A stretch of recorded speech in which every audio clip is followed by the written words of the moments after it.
सत्संग की आधी घड़ी तब के बरस हजार, फिर भी नहीं बराबरी संतन की विचार। संतों ने इस बात पर विचार करके बताया कि सत्संग बड़ा है या तप बड़ा है, और उसका निष्कर्ष क्या निकला? एक जमाने की बात है जब ऋषियों का युग था, तपस्वियों का युग था। उस समय में संतों का युग बाद में आया है। आप कहोगे संतों में, ऋषियों में, मुनियों में, तपस्वियों में इनमें अंतर है? अलग अलग सब में अंतर है।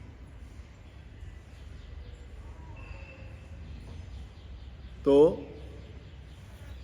विश्वामित्र का और वशिष्ठ जी का आपस में कई बार इस प्रकार क्या विचारों का आदान प्रदान होता था। तो विश्वामित्र जी कहते थे तप बड़ा है, और वो विश्वामित्र ने सिद्ध करके दिखाया भी। उन्होंने बड़ा कठिन तप करके बहुत उच्च कोटि के तपस्वी बने, लेकिन उनके तप में बाधा आ गई थी।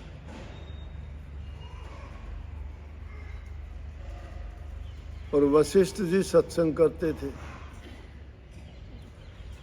वो कहते थे कि सत्संग बड़ा है। दोनों के कई बार इस संबंध में मन मुटाव भी हुए, लेकिन वशिष्ठ जी उनको राज ऋषि कहते थे। राज ऋषि क्यों थे? जो राज छोड़ के इस लाइन में आए थे, ऋषि बने थे, इसलिए उनको राज ऋषि कहते थे। इस बात से भी उनको चिढ़ थी कि मुझे राज ऋषि क्यों कहते हैं।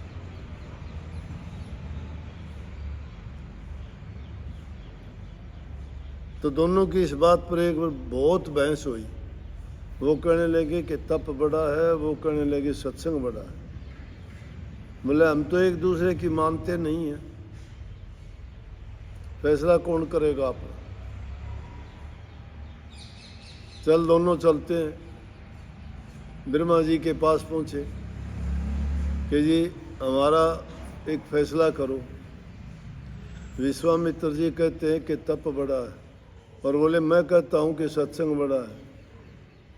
उसने सोचा अब दोनों में से वो बात होगी जैसे आम अपनी बोलचाल में, अपनी भाषा में भी कहावत है। एक आदमी दूसरे से कहने लगा कि बता राम बड़ा कि गुग्गा बड़ा? राम बड़ा कि गुग्गा बड़ा? तो राम तो बड़ा होता ही है, लेकिन गूगे ने अगर छोटा बता दे तो गूगे की सेना सांपों की है। वो डरते आदमी ने जवाब दिया, बोला भाई बड़ा होता है वो तो होता ही है, मन सांपों से क्यों खुआता है तू? क्यों राम ने बड़ा बता दूंगा, गूगा नाराज होगा, मेरा सांप लड़ा होगा। बोला बड़ा होता है वो तो होता ही है। ब्रह्मा जी ने सोचा किसको बड़ा बताऊं? तप बड़ा बता दिया तो वशिष्ठ जी नाराज होंगे, क्योंकि वो ब्रह्म ऋषि थे। और विश्वामित्र इस चीज के लिए तड़फा करता, मुझे राज ऋषि क्यों कहता है, मुझे ब्रह्म ऋषि क्यों नहीं कहता? मैं इतना बड़ा तपेश्वरी, मैंने तो अलग दुनिया रच दी थी। कहते हैं ये नारियल के पेड़ पर देखते हो ना, नारियल तोड़ते हो, उन्होंने अलग एक दुनिया बना दी थी। आदमी बनाने में थोड़ी कमी रहेगी तो उसके वो देखे नहीं कि दो आंखें होती हैं, एक तीसरा मुंह होता है, जैसे मुंह है नारियल के ऊपर लगता है ना यूँ। ये विश्वामित्र की देन थी, लेकिन वो नहीं कर पाया क्योंकि उनको अभिमान हो गया था। और राम का मुकाबला, राम की बराबरी कौन कर सकता है? फिर तो जिसके मन में है वो अलग सृष्टि रच के बैठ जाएगा। कहने लगे भाई मैं बताऊं, मेरे को तो फुर्सत नहीं है, सारी दुनिया की रचना करने लग रहे। आप देख नहीं रहे कहाँ मुझे फुर्सत है 1 मिनट की नहीं, ये फैसला मेरे से नहीं होगा, आप विष्णु भगवान के पास जाओ। विष्णु भगवान के पास गए, बोले जी हमारा आपस में ये झगड़ा है, आप फैसला करके बताओ तप बड़ा होता है या सत्संग। बोले ब्रह्मा जी के पास गए थे, उन्होंने तो आपका नाम ले दिया। बोला भाई मुझे फुर्सत नहीं है। बोला उनको फुर्सत नहीं है, आपको क्या लगता है मुझे फुर्सत है? जब वो इतनी दुनिया रच रखी, मैं उनकी देखभाल करता हूँ सबकी, कितने मृत लोक में जाते हैं, कितने पैदा होते हैं, उनका लालन पालन देख रेख, फुर्सत मुझे भी नहीं है भाई। तुम शंकर भगवान के पास जाओ। शंकर जी के पास गए तो मस्त अपना बेपरवाह, बोले कि हाँ आओ ऋषियों, कैसे आना हुआ? बोला जी एक बात की उलझन होगी, क्या आए वो फैसला करो। बोला ये फैसले मेरे से कहाँ करवाते हो तुम, ये तो इतना उलझा हुआ मामला है, इसका तो शेषनाग ही समझा सकते, आपको बता सकते, वो फैसला कर सकते हैं। शेषनाग के पास पहुंचे तो कैसे शेषनाग ने पृथ्वी को अपने फण के ऊपर उठाया हुआ है, उस पर रुकी हुई है पृथ्वी। जाके दंडोत प्रणाम किया। शेषनाग जी बोले ऋषियों आज कैसे आना हुआ? वो भी दोनों इतने बड़े इस युग के बड़े टाइम पर आए, कहो मैं आपकी क्या सेवा कर सकता हूँ? कहने लगे जी हम सब जगह जाके आगे, ब्रह्मा जी के पास, विष्णु भगवान के पास, शंकर जी के पास, सब से किसी से फैसला नहीं है, आपका नाम लिया, आपको ये फैसला करना पड़ेगा। बोले हाँ बोलो क्या बात है? बोला कि ये बताओ आप। वशिष्ठ जी कहने लगे मैं सत्संग करता हूँ। मैं कहता हूँ सत्संग बड़ा होता है, और विश्वामित्र कहता है कि तप बड़ा होता है। आप फैसला करो कौन सी चीज बड़ी होती है इनमें से। उन्होंने भी सोचा जो बात दूसरे ने सोची थी कि बड़े फंस गए दोनों ऋषि, किसी ने दूसरे ने बड़ा बताया होगा श्राप देगा। शेषनाग कहने लगा भाई फुर्सत तो देखो मुझे भी नहीं है, एक काम करो तो मैं सारा फैसला कर सकूं। बोले कि मेरा पृथ्वी मेरे सिर के ऊपर से इतना भार होते हैं, हम क्या फैसला करूंगा, बोझ मरने लग रहा। एक आप में से इस पृथ्वी को अपने सिर पर रखो, मैं इतना सोच के फैसला करता हूं। तो अहंकारी आदमी, तप में अहंकार होता है, और शास्त्रों में लेख भी है कि तपेश्वरी सो राजेश्वरी, राजेश्वरी सो नरकेश्वरी।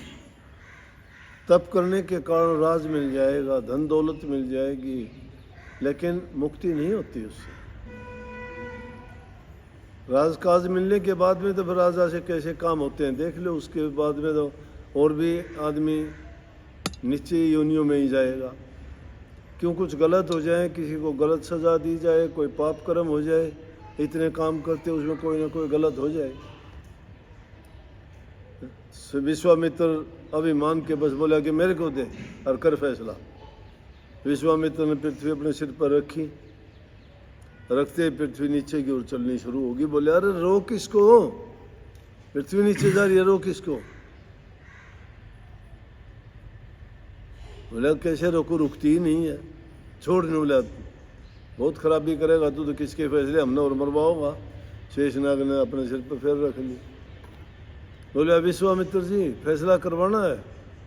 बोले जी फैसले के लिए तो आए आपके पास। बोले पृथ्वी को ले थोड़ी देर के लिए।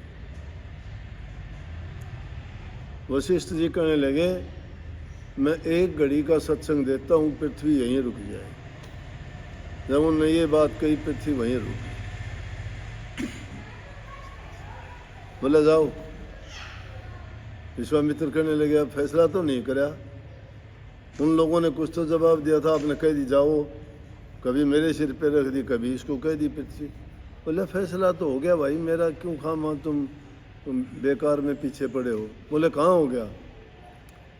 बोला देख आपने अपने तप के बल से रोकने की कोशिश करी, पृथ्वी नहीं रुकी, नीचे की ओर जा रही थी। और इन्होंने एक घड़ी का सत्संग दे के पृथ्वी को रोक दिया, तो फैसला हो गया कि नहीं हो गया?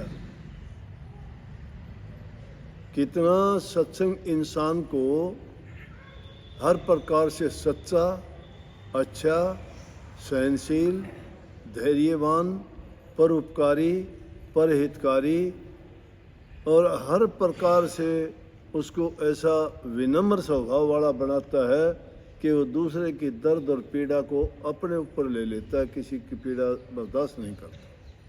सत्संग की महिमा है ये। अगर सत्संग में आते हो और सत्संग के गुण लेना चाहते हो तो ये खूबी है। और जो इंसान इन चीज़ों को नहीं ले सका और उन्हीं बुराइयों में पड़ा हुआ है, तो उस इंसान का कभी सुधार नहीं होता। अब इतनी बात थी। वशिष्ठ जी एक रात अपनी पत्नी से बात करता है सोते वक्त, और विश्वामित्र उस दिन सोचता है कि मैं आज वशिष्ठ का काम तमाम कर दूंगा, ताकि मुझे दुनिया में ये कहने वाला कोई आदमी ना रहे कि तू राज ऋषि है, क्योंकि वशिष्ठ जी उसको राज ऋषि कहते थे। कि मुझे ब्रह्म ऋषि क्यों नहीं कहता? और सब बोल देते थे कुछ का कुछ भी, लेकिन उसको कोई भी वशिष्ठ के सिवाय राज ऋषि नहीं कहता।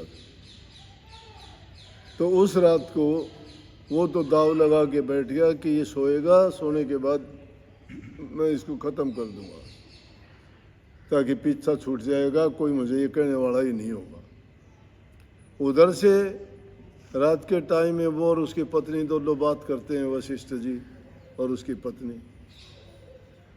कोई बात चली तो कहीं तो मैंने ये भी सुना था कि एक बार नमक ख़त्म हो गया, तो कहने लगे कि जा विश्वामित्र के आश्रम से नमक ले आ।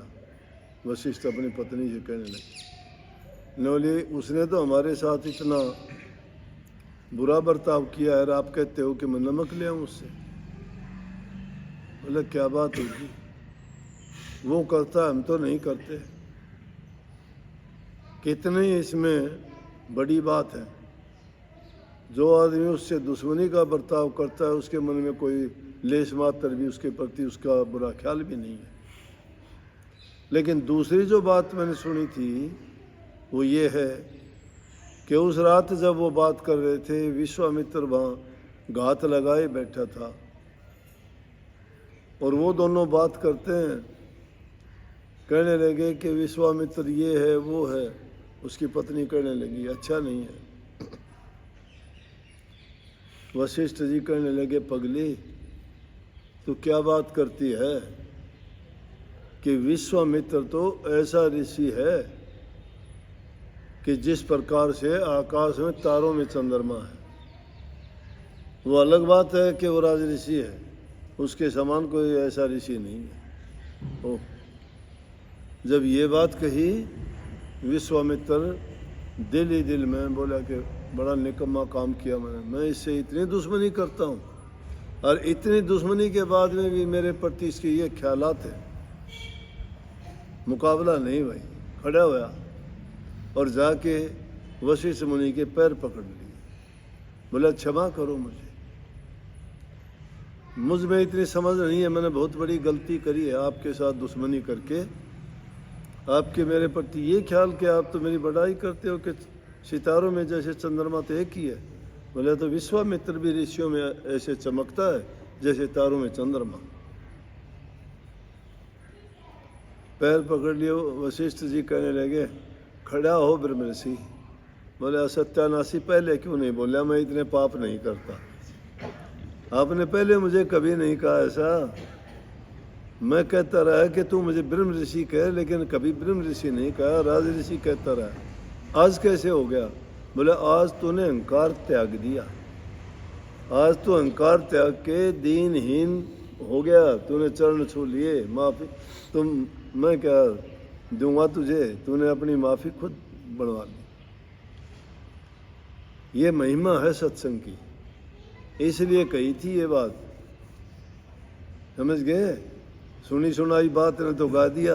बोले कि सत्संग जो किया था सत्संग एक लफ्ज में थोड़ा पूरा हो जाता है, सत्संग के एक एक लफ्ज के पीछे बहुत बड़ा महत्व छिपा होता है। तब से ये बात चली कि सत्संग की आधी घड़ी तब के बरस हजार, फिर भी नहीं बराबरी संतन की विचार, फिर भी बराबरी नहीं है। तो ये थोड़ा जिक्र चला सत्संग में और तप में ये अंतर है, ये बताया आपको सबको। राधा स्वामी भाई।